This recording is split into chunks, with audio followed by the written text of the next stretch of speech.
오늘 본문 출애굽기 40장은 출애굽기의 마지막 장이죠.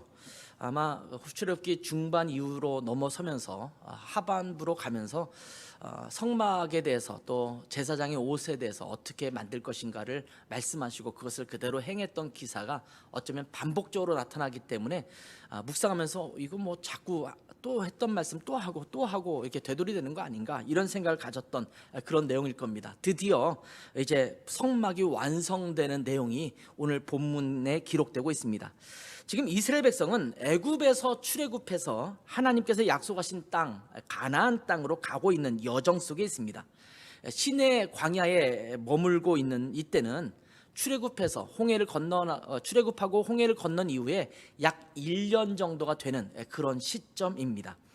아직 가나안 땅을 가려면 몇 년 남았을까요? 지금 1년이 지났어요. 몇 년 남았습니까? 예? 39년이 이제 실제적으로 남았지만 원래는 1년만 더 가면 가나안 땅을 가는 거예요. 1년만 더 가면 가나안 땅에 도착해요.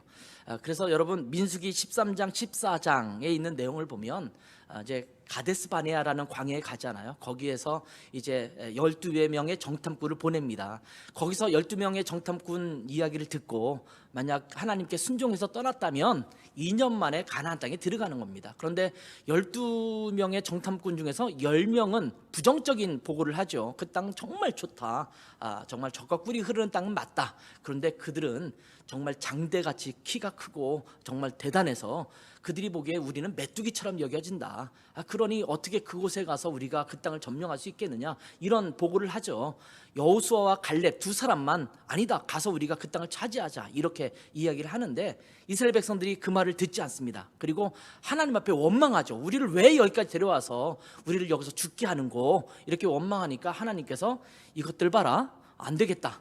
너희들 뺑뺑이 좀 돌아야겠다. 그러면서 다시 돌게 하는 거예요. 그래서 40일 동안 정탐을 하게 되는데 하루를 1년으로 쳐서 40년을 이게 밖에서 돌게 하겠다. 민수기에 그렇게 나옵니다. 그렇게 하면서 결국 2년을 지냈으니까 이제 38년을 더 돌아서 이제 가게 되는 거죠. 이제 1년을 왔고 1년만 더 가면 사실은 여정을 더 가면 가나안 땅을 가게 되는데 물론 사실은 직선거리로 막 가면 더 빨리 갈 수 있는 거지만 60만 명이 넘는 거의 뭐 일반 그 장정만 그러니까 다 포함하면 한 200만 명이라고 보거든요. 그 대인원이 이동하는 데는 시간이 많이 걸릴 거 아닙니까? 그렇게 이동을 하기 때문에 아직도 짧아도 1년. 저희가 이미 결론을 알기 때문에 남은 시간이 1년 지났으니까 39년이라는 긴 시간이 남았습니다. 그렇기 때문에 이제 이 성막을 지었지만 성막을 어느 한 곳에 완성시켜서 못 박아서 세울 수 있는 그런 땅이 아니죠. 그런 곳이 아니기 때문에 성막을 만들 때 이동식으로 조립식으로 만들도록 그렇게 명령하셨습니다. 그래서 각 부분들을 따로따로 독립해서 부분별로 만들게 했다가 조립해서 세웠다가 또 이동할 때는 다시 해체해서 레위인들이 그걸 다 짊어매고 또 이동하고 또 그 다음 장소에 가서는 다시 그 성막을 조립해서 또 세우고 이런 일들을 반복하게 됩니다. 그런 이유로 성막은 통으로 짓지 않습니다. 다 부분별로 나누어서 지었다가 조립했다가 또 해체했다가 조립했다가 해체했다가 하는 일들이 반복되었죠. 그래서 고리 또 끈 이런 것들로 연결했던 것을 우리가 그 설계도에서 잘 볼 수가 있습니다. 아무튼 이렇게 제작된 성막이 드디어 처음 세워지는 내용이 오늘 본문의 내용입니다. 그 전까지는 그것을 만드는 과정이 있었고 오늘 본문은 이렇게 이제는 완전히 세워라 조립해라 이렇게 말씀하시는 내용이 나오고 이제 오늘 아침에 여러분이 아마 집에서 묵상하셨을 텐데 그것을 또 말씀 그대로 또 그 위치에 두고 있는 그런 내용이 나오게 되죠.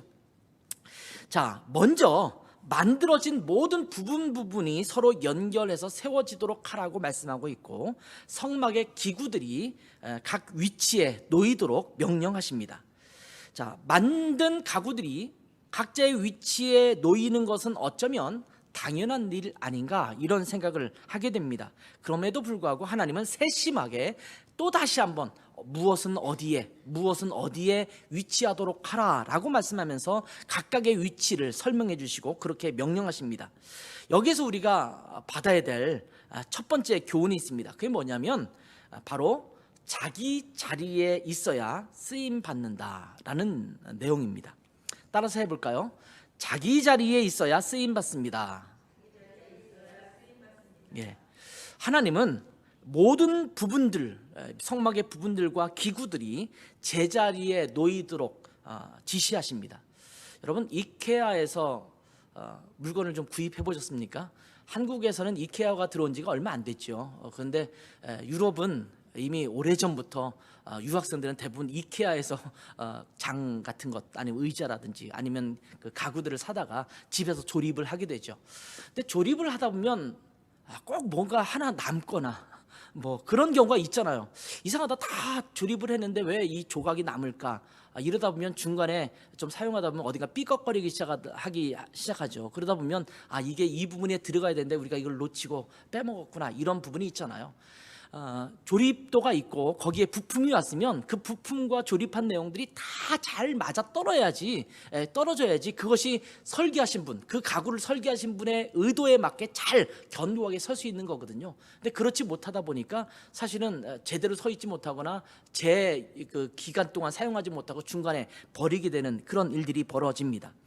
모두가 있어야 할 자리에 위치하도록 하고 또 각 부분들이 그 부분에 맞게 위치할 때 성막이 제대로 완성됨을 하나님께서 말씀해 주시고 있는 겁니다.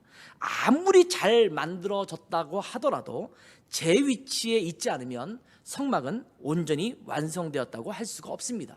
아까도 말씀드렸지만 가구를 하나 만드는데 겉모양은 잘 만든 것 같아요. 그럴듯하게 원래 외형이 나와야 될 그 부분들은 나온 것 같은데 뭔가 부속이 떨어져 있고 뭔가 남아있다면 사실은 그 안에 채울 것을 제대로 못 채웠기 때문에 그 기능을 제대로 못하는 경우도 많거든요. 자기의 자리에 위치하고 있을 때 온전함이 이루어질 수 있습니다. 그런 것처럼 우리 각자도 자기의 자리가 있습니다. 그 위치에 제대로 있을 때 온전해질 수 있는 것입니다. 세상이 왜 자꾸 어그러질까요? 가정이 왜 자꾸 어그러지고 말까요? 심지어 교회가 왜 어그러지고 있을까요? 각자가 자기의 자리에 있지 않고 욕심을 부려서 남의 자리 또는 있으면 안 될 자리를 탐내기 때문에 자꾸 어그러지고 마는 것입니다. 저는 군대에서 운전병으로 복무했습니다. 매일 운전을 해서 자동차를 밖으로 가지고 왔다가 돌아오게 되는데 운전병은 자동차를 운전하는 것이 주요 임무입니다. 그런데 간단한 정비는 제가 알아서 해야 합니다. 제 차량이 배정이 되는데 제 차량을 가지고 운전하고 갔다 오면 제 차량을 엔진오일도 내가 갈아야 되고 빵꾸가 나면 펑크죠.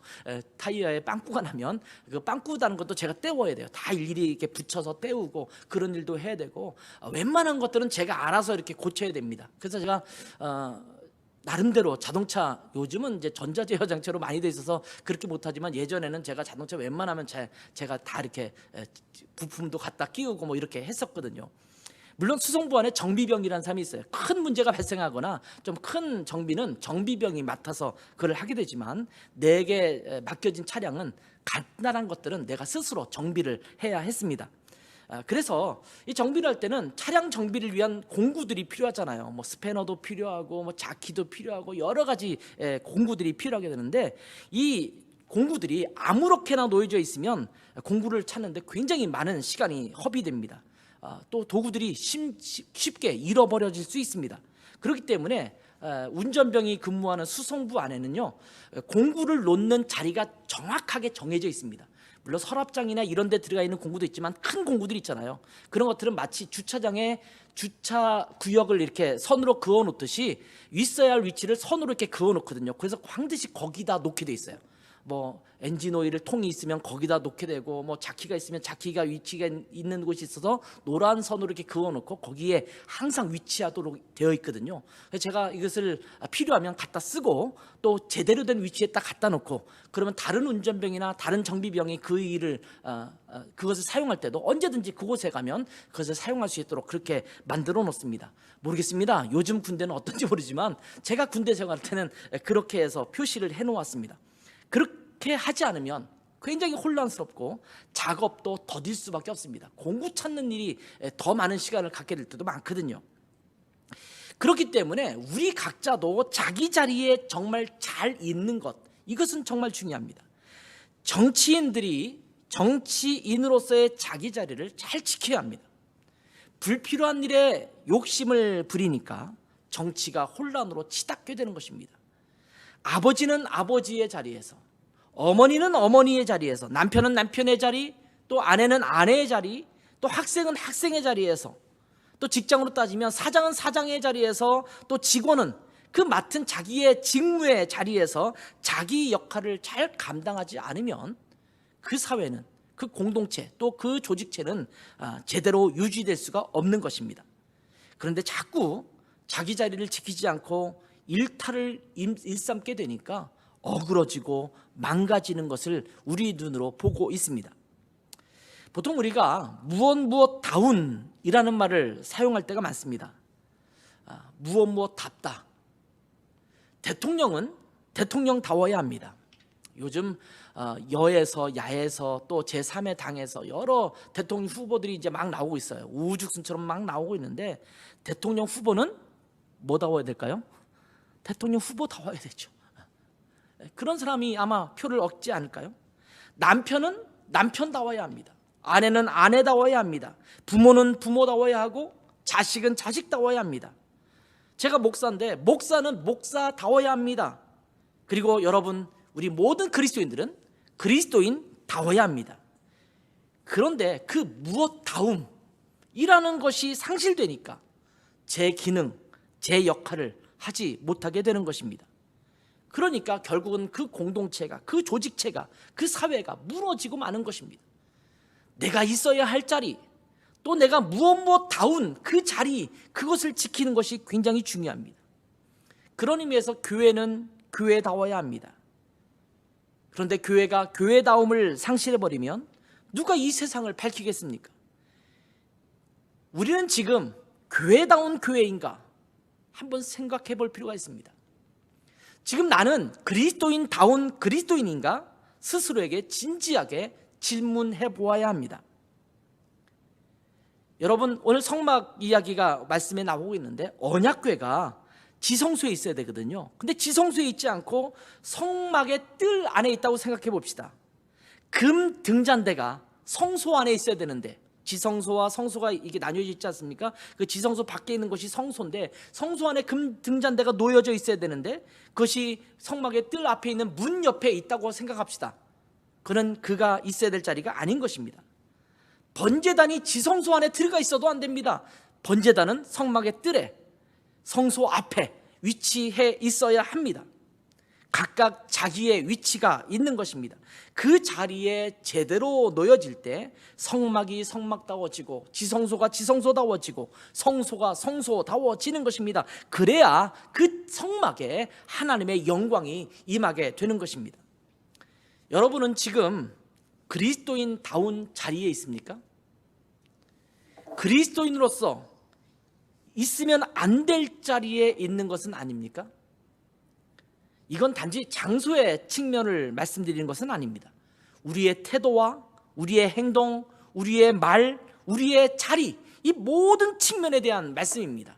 내가 그리스도인으로서 해야 될 말을 하고 있는가? 가져야 될 태도를 갖고 있는가?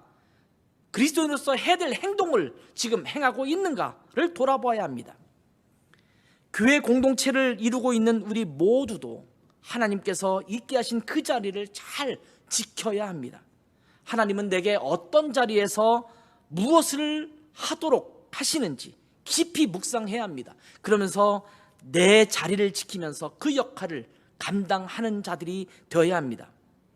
그리스도인으로서 있어야 할 위치, 교회로서 있어야 할 위치에 있는 우리 교회 성도들이 되기를 주님의 이름으로 축원합니다. 또한 오늘 두 번째 우리에게 주시는 교훈이 있습니다. 그런데 오늘 두 번째 교훈은 오늘 본문에서 계속 반복적으로 등장하는 단어에서 찾을 수가 있습니다. 그것은 무슨 단어냐면 거룩하게 하다, 거룩하리라 라는 단어입니다. 따라서 할까요? 거룩하게 구별되어야 쓰일 수 있습니다. 예.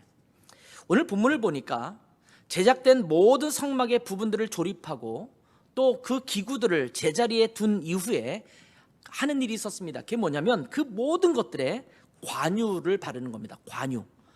관유는 anointing oil이라고 영어로 해석을 하죠. 기름을 붓는 기름이라는 의미입니다. 그렇게 이 관유를 부어 발라서 바르면 그것이 거룩해질 것이라고 말씀하고 있습니다. 자, 여러분, 기름을 붓는다라는 것은 우리 한국 사람들은 별로 기름 붓는 일을 하지 않죠. 기름을 바르기는 하죠. 이렇게 포마드 같은 걸 바르기. 옛날에 이렇게 뭐라고 그러나요? 그 무슨 기름이 있어?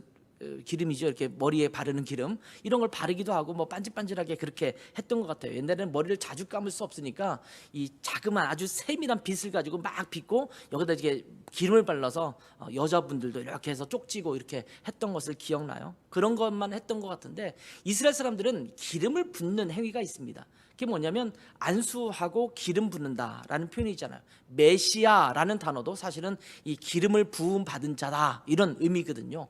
왕으로 또 제사장으로 세울 때 기름을 부어서 특별히 구별하는 행동을 했습니다. 그런 것처럼 어떤 그 기구를 기름 발라서 기름을 부어서 할 때는 그것을 구별하는 의식에 해당되는 것입니다. 하나님을 위해 쓰임받는 모든 것들은 거룩하게 구별하라는 말씀입니다. 기름을 붓는 행위를 통해서 이것이 거룩하게 구별된 것이라는 것을 표현했던 것입니다. 하나님은 거룩하신 분이시기 때문에 하나님을 위해 쓰임받는 모든 것들을 거룩하게 구별하라고 말씀하고 있습니다.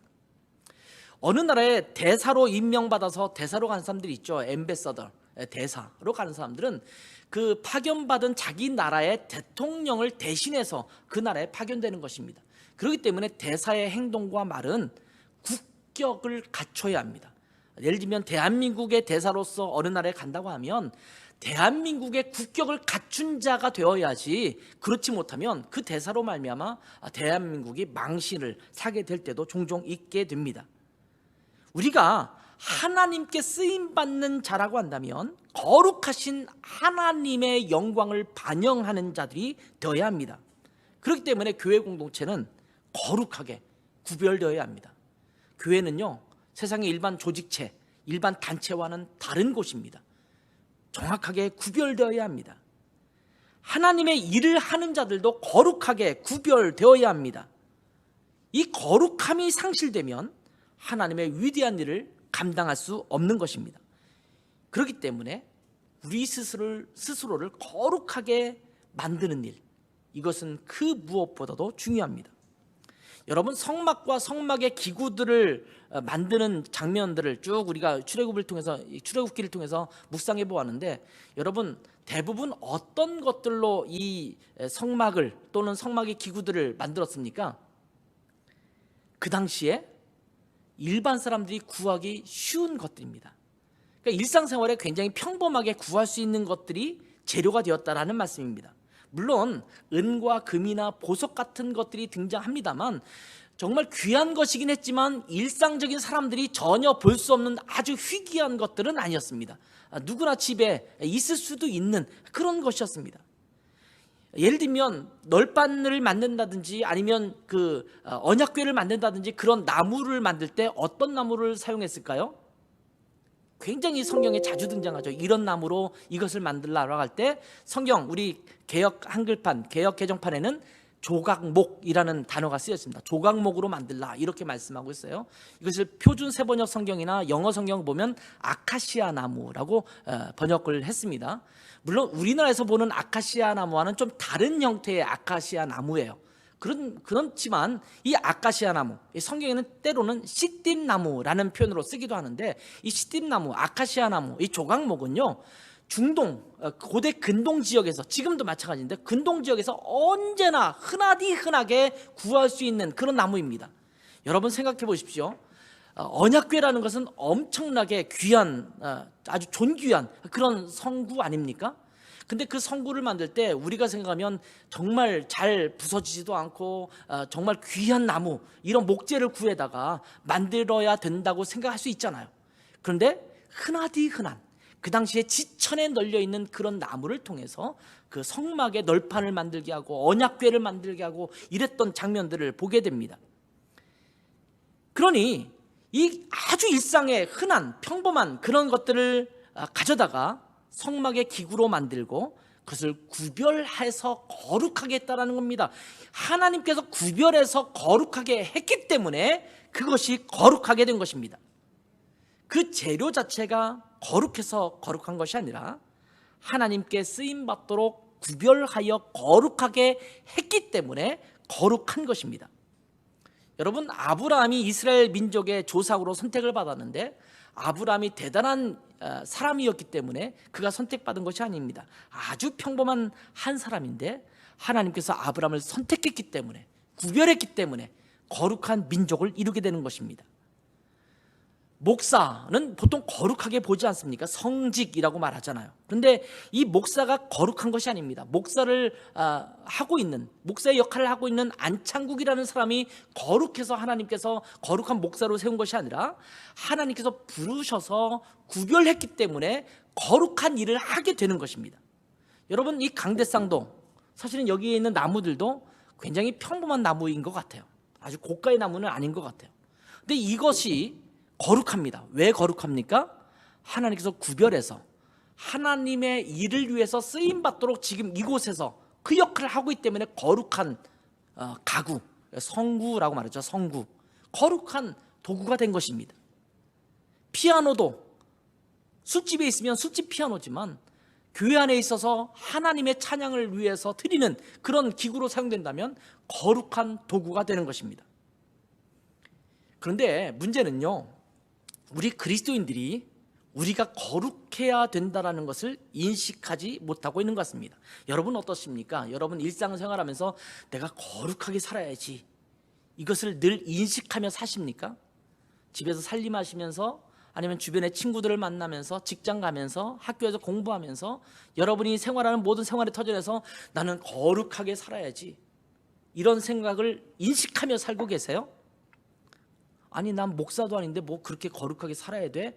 아마 그렇게 생각할 분들이 많으실 것입니다. 거룩함이라는 것은 강 건너편에 있는 그 사람들의 일이지 내 일은 아니다, 이렇게 생각합니다. 근데 여러분, 거룩함은 우리 모든 그리스도인의 모습이어야 합니다. 거룩함이 없는 그리스도인은 그리스도인의 모습을 제대로 갖추지 못한 것입니다. 여러분, 아까도 말씀드렸지만 목사는 거룩해야 된다고 여러분 생각하시잖아요. 안 그런가요? 그렇기 때문에 제 아내도 굉장히 보수적이거든요. 제가 어디 가려고 그러면 복장을 제대로 갖추라, 이렇게 말합니다. 목사답게 입어라.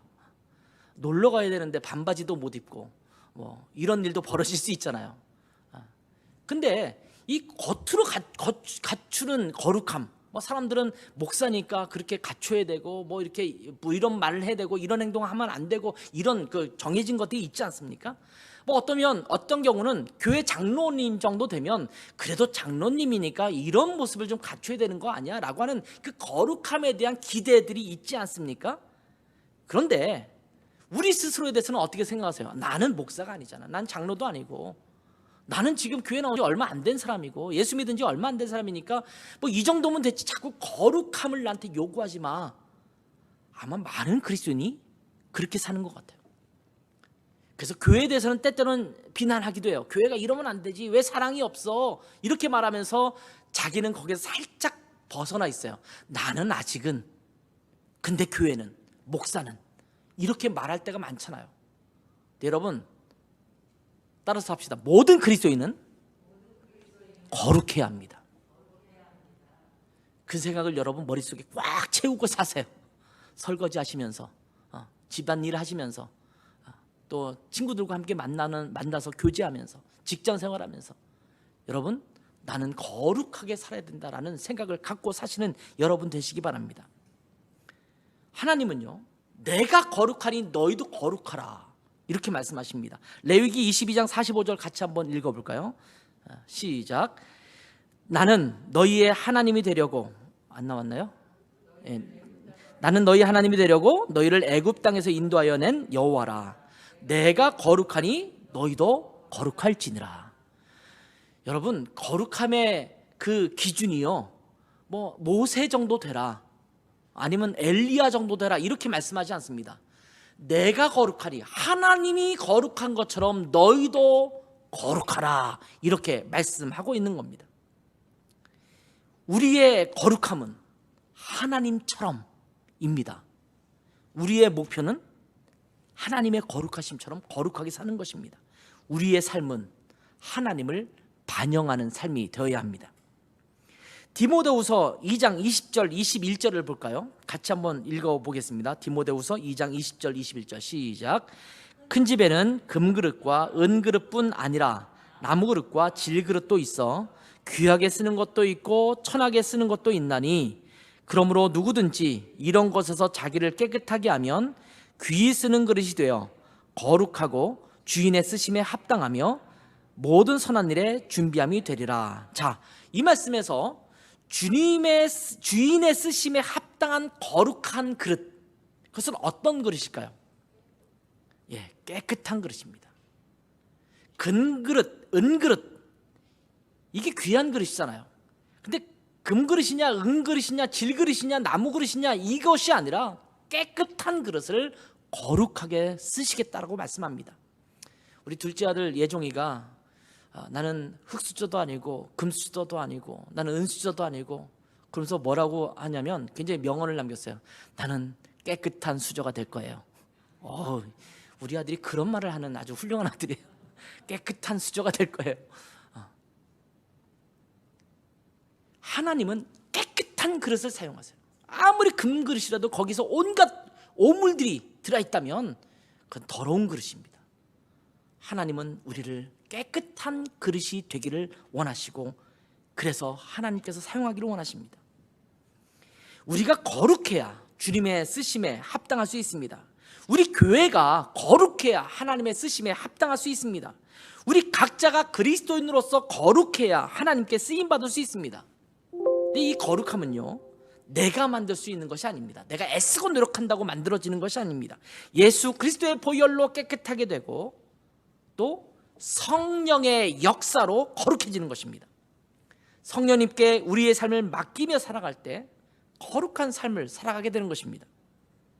내 욕심을 버리고 성령의 인도하심을 따라 성령 충만함으로 매일매일 살아가시는 여러분이 되시길 바랍니다.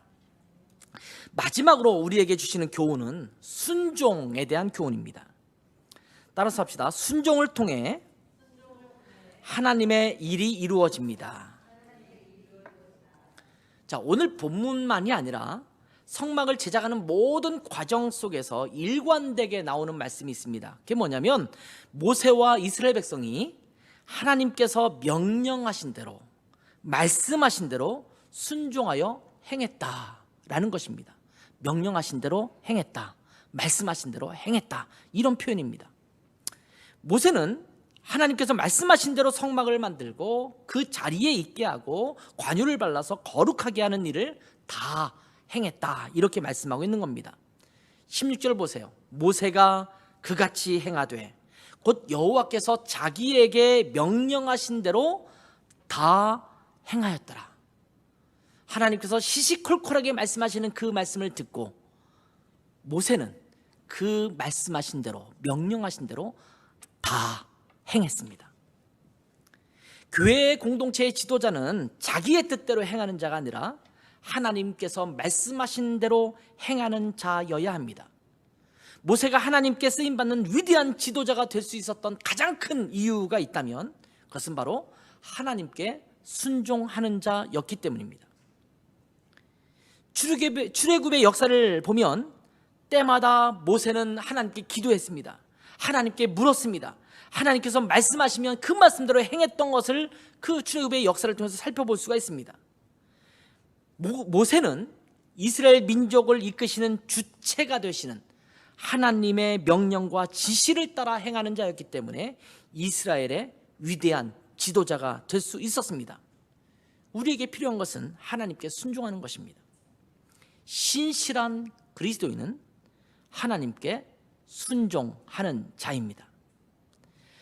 현대인들이 가장 불편해하는 단어 중 하나가 있는데 그 중에 하나가 순종이라는 단어입니다. 여러분, 순종하라 라는 말 들으면 막 기쁜 마음이 들고 그래야겠다라는 마음이 들어요? 아니면 약간 거부감이 듭니까?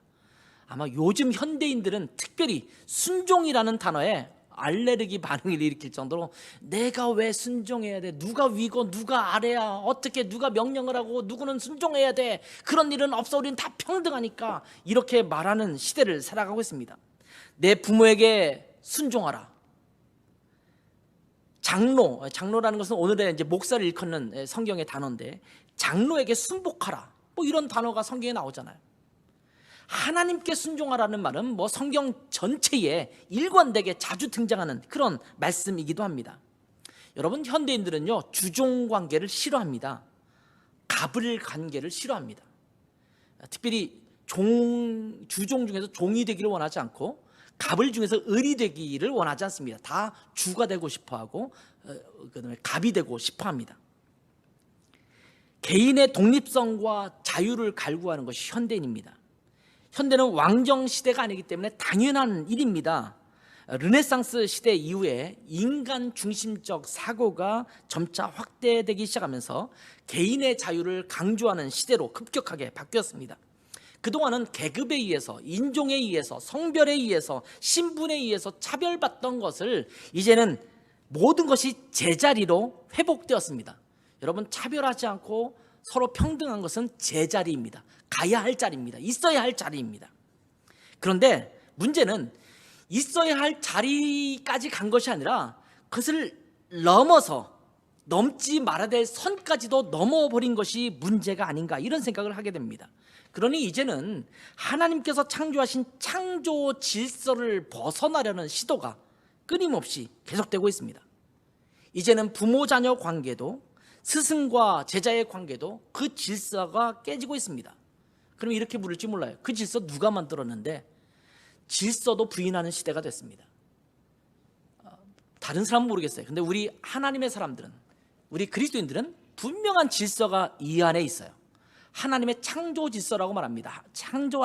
세상을 창조하신 하나님께서 만드신 질서예요. 하나님께서 계획하신 아이디어대로 세상을 만드시고, 이 세상에 어떻게 질서가 되어야지만 하나님께서 만드신 그 아름다운 세상을 계속 유지할 수 있는가를 말씀해 주신 것이 이 성경 말씀이거든요. 이 하나님의 말씀에 그 질서가 있어요. 그걸 창조 질서라고 말합니다. 그런데 자기 자리에 위치하기보다는 선을 넘어서 자기가 가지 않아야 할 자리까지도 자꾸 넘보는 시대가 현대의 시대라는 생각이 듭니다. 사무엘상 15장에 보면 이스라엘 민족과 아말렉 족속이 싸우는 그런 과정이 나오고 있는데, 이 아말렉과 싸울 때에 사울 왕에게 명령하기를 아말렉의 모든 것들을 다 진멸하라, 이렇게 말씀했습니다. 그런데 사울 왕이 그렇지 않았죠. 아말렉과 싸우면서 승리를 했는데 양과 소의 좋은 것들을 다 남겨두었습니다. 사무엘 선자가 왔을 때, 아니 이 짐승 소리는 도대체 무슨 소리냐 이랬더니 사울 왕이 이렇게 말합니다. 내가 하나님 앞에 번제하려고 해서 좋은 것들은 남겨두었습니다, 이렇게 이야기를 합니다. 이때 사무엘 선지자를 통해서 하나님께서 사울 왕에게 주신 말씀, 유명한 말씀이 있습니다. 사무엘상 15장 22절 말씀입니다. 같이 한번 읽어볼까요? 시작. 사무엘이 이르되 여호와께서, 다시 시작. 사무엘이 이르되 여호와께서 번제와 다른 제사를 그의 목소리를 청종하는 것을 좋아하심 같이 좋아하시겠나이까? 순종이 제사보다 낫고 듣는 것이 순양의 기름보다 나으니. 자막이 안 나오나 보죠? 안 돼요? 나왔어요? 안 나와요? 그렇군요. 네. 순종이 제사보다 낫다, 이렇게 말씀하십니다. 제사는 외적으로 드러나는 모습이죠. 뭔가 해야 되는 의무이기도 합니다. 사울은 하나님의 말씀보다 자기의 생각대로, 자기의 욕심으로, 자기가 더 좋다고 생각하는 대로 행했습니다. 그런데 하나님은 내 생각이 아무리 좋다고 여겨지더라도 순종하는 것이 더 좋다, 이렇게 말씀하십니다. 위대한 하나님의 사람들은 모두 순종하는 사람들이었습니다. 자기의 생각대로, 자기의 고집대로 행한 사람 치고 하나님께 쓰임받는 사람은 아무도 없었습니다. 이 시대에 우리 라이트하우스 김포교회가 쓰임받으려면, 또 우리 교회의 모든 성도들이 쓰임받으려면 하나님의 말씀에 순종하는 삶을 살아야 합니다. 내 생각대로가 아니라 하나님께서 하신 말씀에 따라 행하는 삶을 살아야 합니다. 근데 여러분, 하나님의 뜻을 따라 행하려면 하나님의 말씀을 제대로 알아야 하지요.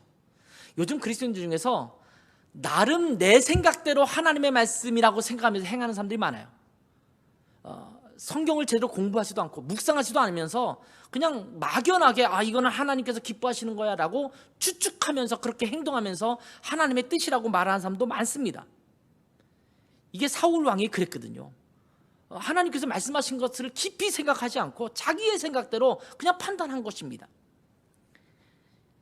도대체 말씀을 깊이 묵상하지 않으면서 공부하지 않으면서 어떻게 하나님께 순종할 수 있겠습니까? 대충 하나님은 아마 이런 것을 좋아할 거야 라고 생각하면서 행하면 안 되는 것입니다. 그렇기 때문에 하나님의 말씀을 매일 묵상하는 것 정말 중요합니다. 하나님의 말씀인 성경을 공부하는 것도 정말 중요합니다. 자, 아무리 우리가 자기 자리에 있으면서 거룩하게 구별되어 있다고 하더라도 순종하지 않으면 하나님의 역사는 일어나기가 힘듭니다. 자, 오늘도 또 우리의 이번 한 주간도 내게 주어진 삶의 터전이 있죠.